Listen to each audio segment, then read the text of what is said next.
लालू जी पूरा घर ही दे दीजिए, नीतीश को बचा क्या है अब? हमारे घर के आपका घर कहां रहा लालू जी? आप तो पूरा घर दे दिए। उस घर में अब नीतीश और मोदी बैठकर चाय पी रहे हैं। नहीं, नीतीश के लिए हमारे दरवाजे खुले हैं, अख्तर ईमान के लिए घर के दरवाजे बंद हैं, क्योंकि अख्तर ईमान सच्चाई को बयान करता है। आप बताइए किस तरह आपके वोट का गलत इस्तेमाल किया गया। अगर मजलिस इत्तेहादुल मुस्लिमीन के बिहार के विधानसभा में 5 की जगह और 12 विधायक जीत कर जाते तो मोदी हुकूमत नहीं करता बिहार में। अब के बार वो गलती मत करिए, 10 से 12 विधायक हमारे कामयाब करिए। पल्ला आपके साथ होगा। आप जिसको बोलेंगे मुख्यमंत्री रहेगा, जिसको आप बनाना चाहेंगे वो बनाएगा। मगर आपने बरसों इनका साथ किया। अरे कितने साल, कितने 12-14 साल राजद की सरकार अख्तर भाई, 15 साल, 15 साल। और नीतीश कुमार पलटू मास्टर, इनके कितने 17 साल, 15 और 17 मिला दीजिए 27 साल। अब 32 साल हो गए। माफ करना, बिहारी मैथ्स में अच्छा होता है। 32 साल हो गए। 32 साल में तो 2-2 नस्ल तैयार हो जाती है, और बिहार में तो बच्चे जल्दी पैदा हो जाते हैं। ये बीजेपी वाले बोलते हैं 32 साल हो गए, उसके बावजूद भी हमारे जो सफों में जो ये लोग कमजोर लोग बैठे हुए हैं, जो अपना ईमान बेचकर बैठे। अरे 32 साल ही तो हुए ना, 100 साल क्या हुए? 32 साल में कितने घर बर्बाद हो गए। 32 साल में सीमांचल में कितनी जमीन कट गई। 32 साल में कितने किसान बर्बाद हो गए सीमांचल में। मगर हमारे दिमागों में बात बैठी हुई है, नहीं भाई सेकुलरिज्म को जिंदा रखना है। सेकुलरिज्म को तुम नहीं जिंदा रख सकते। ये सेकुलरिज्म को जिंदा रखने की बात हो रही है। सेकुलरिज्म जिंदा उस वक्त रहेगा जब तमाम लोग अपने आप को महफूज समझेंगे, चाहे दलित हो, मुसलमान हो, आदिवासी हो। सेकुलरिज्म की बात ये लोग अपने बेटे को मुख्यमंत्री बनाना चाहते हैं। लालू, मेरा बेटा मुख्यमंत्री बन जाए तो बिहार का कल्याण हो जाए, मेरा बेटा मुख्यमंत्री की कुर्सी पर बैठ जाए तो सबका टन टनाटन फायदा हो जाएगा। मेरे भाई, ये कब तक खानदान और पानदान की राजनीति चलती रहेगी, ये आपको फैसला करना है। अख्तर ईमान का आपने हमेशा साथ किया। अख्तर ईमान ही ने बता दिया आपको कि कैसे 4 तो भाग गए, बंदरों की तरह दीवार कूदकर भाग गए। मैं उन 4 को कह रहा हूं कि आओ निकल कर आओ सीमांचल की सरजमीन पर और बोलो ओवैसी के बारे में तुम में दम है तो बताओ। और हद तो ये हो गई, यहां के जो विधायक हैं, यहां के जिसको आप और हमने उनके लिए बड़ी मेहनत की, आपने क्या क्या किया अल्लाह ही जानते। वो क्या किए, तेजस्वी से दौलत लिए, दुबई में होटल खोले, दुबई में होटल खोले। होटल का नाम क्या लिखा, हैदराबादी बिरयानी। चलो शुक्रिया हजरत, कम से कम तुमने हैदराबाद को याद तो किया अपना जमीन बेचकर। अब बताइए आप ये कैसे लोग हैं। मगर हमारी तारीख गवाह है, करबला के मैदान में इमाम हुसैन को शहीद करने वाले गैर नहीं थे, मुसलमान थे। करबला के मैदान में इमाम हुसैन के साथ नमाज पढ़ते थे और नमाज के बाद आले रसूल पर तीर बरसाने वाले मुसलमान थे। टीपू सुल्तान को शहीद करने वाले गैर नहीं थे, मुसलमान थे। सिराजुद्दौला को नुकसान पहुंचाने वाले मुसलमान थे। तो हर दौर में यजीद, मीर जाफर और मीर सादिक रहेंगे, मगर हमको उनसे सबक हासिल करना है। मेरे भाई, अब की बार हम इन गद्दारों से दोबारा नहीं डसे जाएंगे इंशाअल्लाह ताला। मुझे यकीन है कि आप ये नीतीश कुमार और तेजस्वी यादव ने अपने इख्तिदार के नशे में, गुरूर में और इख्तिदार की दौलत का गलत इस्तेमाल करके उन्हें सीमांचल की आवाज को खत्म करने की कोशिश की। मैं नीतीश कुमार, तेजस्वी यादव को, नरेंद्र मोदी को कहना चाहूंगा कि तुम जमीर फरोशों को खरीद सकते हो, तुम अपने इख्तिदार और दौलत की बुनियाद पर, मगर तुम सीमांचल की आवाज को कभी नहीं दबा पाओगे। सीमांचल की आवाज उठेगी इंशाअल्लाह ताला, सीमांचल की लड़ाई जारी रहेगी। मैं मर भी जाऊंगा, मैं खबर में, मेरी जिस्म गल जाएगा मट्टी में, मगर सीमांचल की आवाज गूंजती रहेगी इंशाअल्लाह ताला। ये हमारा मकसद है। हम कोई राजनीति सिर्फ सत्ता में या इख्तिदार की कुर्सियों पर बैठने के लिए नहीं करते। हम सत्ता या राजनीति इसलिए करते हैं ताकि आपका फायदा हो सके, मजलूमों को इंसाफ मिल सके। और आपकी आवाज ये सिर्फ किशनगंज की पार्लियामेंट की सीट, सिर्फ सीमांचल की आवाम की आवाज नहीं है, ये भारत के 100 करोड़ गरीब और मजलूम आवाम की एक आवाज भी है, जो बड़ी नजरों से देख रही है कि अब के बार किशनगंज से कौन जीत कर आएगा, जो बड़ी उम्मीद लगाकर बैठे हुए कि कौन हमारी मस्जिदों की हिफाजत की आवाज उठाएगा, कौन शरीयत मोहम्मदी सल्लल्लाहु अलैहि वसल्लम की हिफाजत की आवाज उठाएगा, कौन ना सिर्फ सीमांचल की लड़ाई लड़ेगा बल्कि जो मजलूम जेलों में सड़ रहे हैं उनकी रिहाई की बात करेगा, कौन इस अंधेरे का खात्मा करेगा जो हमको तबाह और बर्बाद करना चाहता है। तो मेरे अजीज दोस्तों और बुजुर्गों, मेरी आपसे एक ही गुजारिश है कि लोकसभा के चुनाव में आप अख्तरुल ईमान साहब को अपने वोट देकर यहां पर उनको कामयाब करिए। और इंशाअल्लाह ताला मुझे यकीन है कि हैदराबाद और औरंगाबाद और किशनगंज और दूसरे मुकामात पर हम अभी फैसला नहीं किए, हम फैसला करेंगे। अब की बार भारत की लोकसभा में असदुद्दीन अवैसी, इम्तियाज जलील और अख्तरुल ईमान और दीगर लोग इंशाअल्लाह जीत कर जाएंगे। आपकी आवाज हम थे और रहेंगे। और कभी भी इन लोगों की बातों पर यकीन मत करिए, बोलते बी टीम है। अरे नीतीश तो कितने मर्तबा कुलाटी मार चुका है। माने अगर गिरगुट को और नीतीश को साथ रख दिया जाए तो गिरगुट भाग जाएगा, इससे मुझे बचना है। इतने रंग नीतीश बदल देते हैं, मगर जिम्मेदार तो यही गठबंधन के लोग हैं। यही लोग बार बार पुकार कर कह रहे थे गठबंधन ऐसा कर देगा।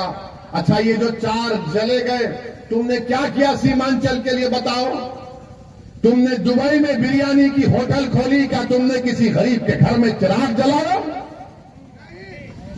तुमने दुबई में जाकर होटल खोल ली, मगर तुमने सीमांचल के नौजवानों के ख्वाब को पूरा करने के लिए क्या किया?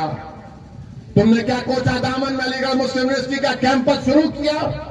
मुख्यमंत्री तुम्हारा, डिप्टी चीफ मिनिस्टर तुम्हारा, पूरी हुकूमत तुम्हारी, पुलिस तुम्हारी, नौकरशाही तुम्हारी। अरे तुम कमजोर हो, तुम्हारी कोई कीमत नहीं है। कीमत अख्तरुल ईमान की है, क्योंकि ये अख्तरुल ईमान के पास ईमान है। मेरे अजीज दोस्तों और बुजुर्गों, ये इन बातों को आप जरा संजीदगी से गौर करिए।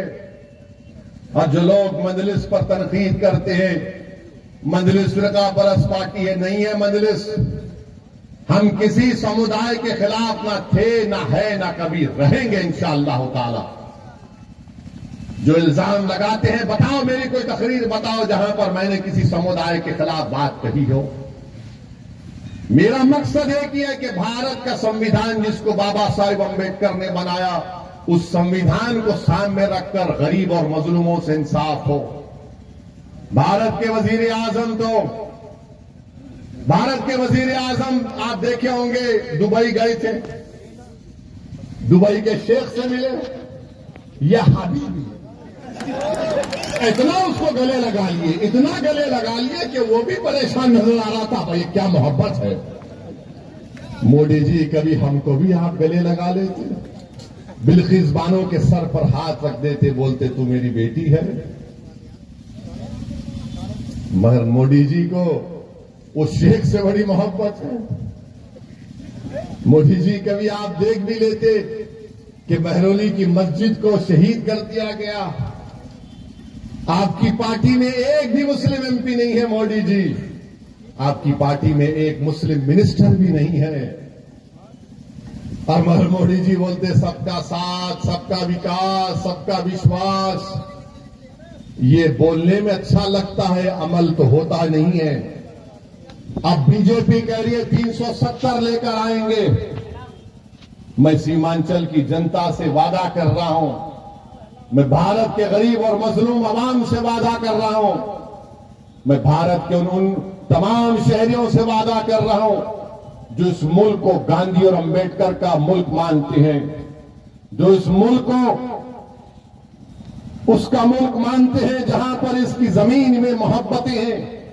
हम पूरी कोशिश करेंगे कि तीसरी मर्तबा भारत का प्रधानमंत्री नरेंद्र मोदी ना बने। हम पूरी कोशिश करेंगे इंशाअल्लाह ताला, हम पूरी कोशिश करेंगे कि दोबारा बीजेपी सत्ता में ना आए। मगर बताओ 2014 और 19 में कैसे बने नरेंद्र मोदी देश के वजीर आजम?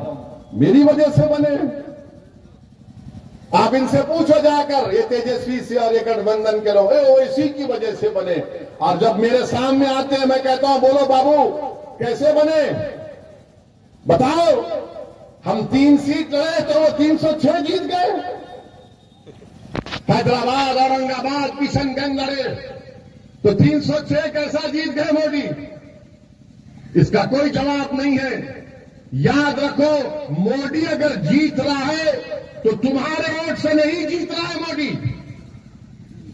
मैं खुलकर कह रहा हूं आज आपसे, मोदी अगर जीत रहा है तो तेजस्वी यादव का यादव मोदी के गोद में बैठकर कह रहा है कि तू मेरा नेता है।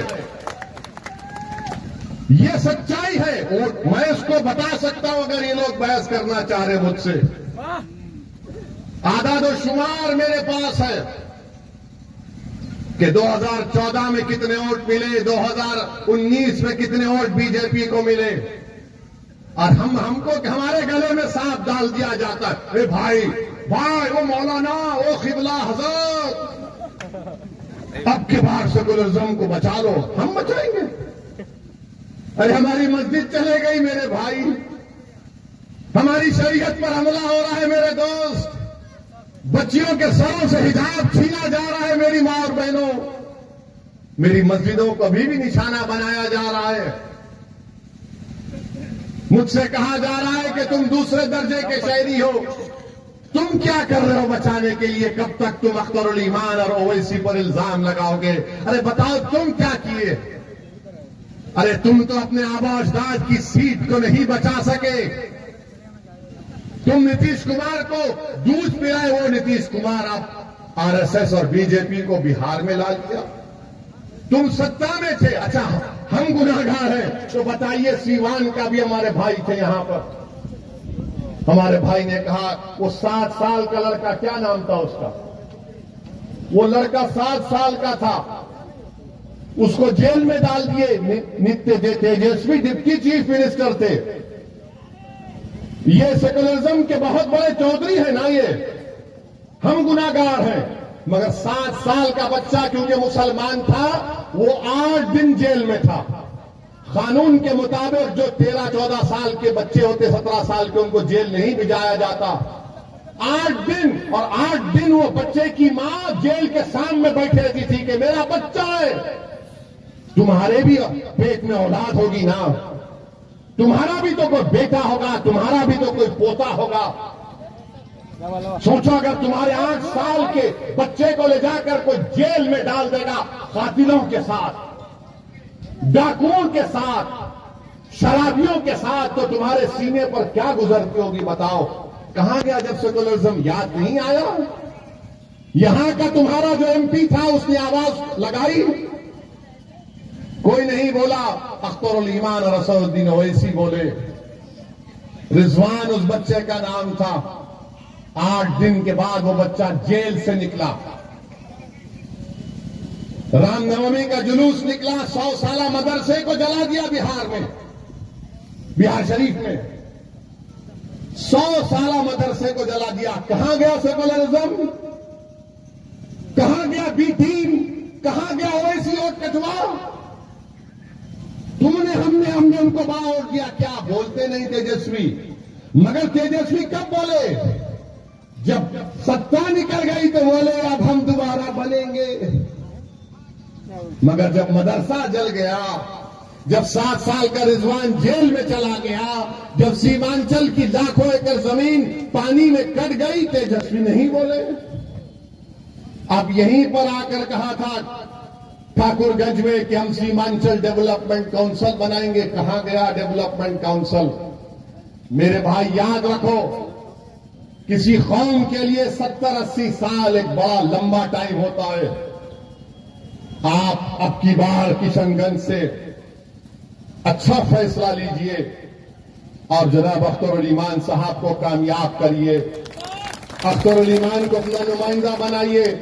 और आखिरी बात आपसे कहकर रुखसत हो जाऊंगा, ये जो सेकुलरिज्म के चौधरी हैं, 32 साल लालू परिवार और नीतीश ने बिहार में हुकूमत की, ये सुरजापुरी लोगों का क्या हाल करके रख दिया कि 24 लाख 46